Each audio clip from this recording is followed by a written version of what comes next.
Hello, and welcome to another Netflix Picks. Today, we're going to talk about what may be the best remake I have ever seen, Maniac. To be fair, I never saw the original Maniac, but there was so much about this movie that I absolutely adored. I watched this movie with my friend Skinslip, who has seen the original film, and he assured me that this version deviates from the original in a lot of ways. Whatever the deviations may be, the end result is a fantastic horror film that really puts you on edge. Instead of seeing a third-person account of a murderous psychopath, Maniac literally puts you in the shoes of a killer. Pretty much the entirety of the movie is shot from the first-person viewpoint, which I found to be fairly unique and interesting.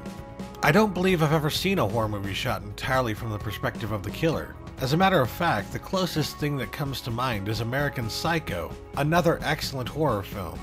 If the kills weren't believable, this concept might not have worked, but thankfully that wasn't the case. To be honest, some of the deaths in this film were so realistic that I found myself cringing in terror.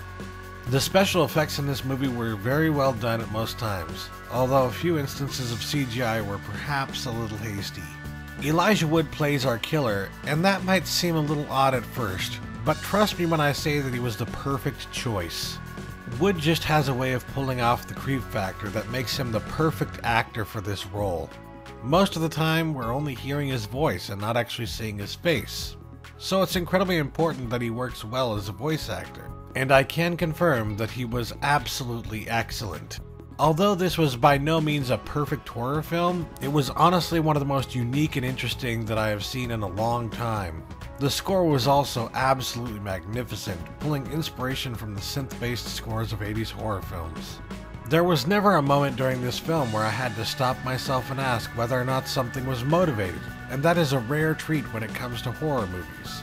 Do yourself a favor and experience this unexpected masterpiece today. Thanks for watching, and stay tuned in the coming weeks for more Netflix picks.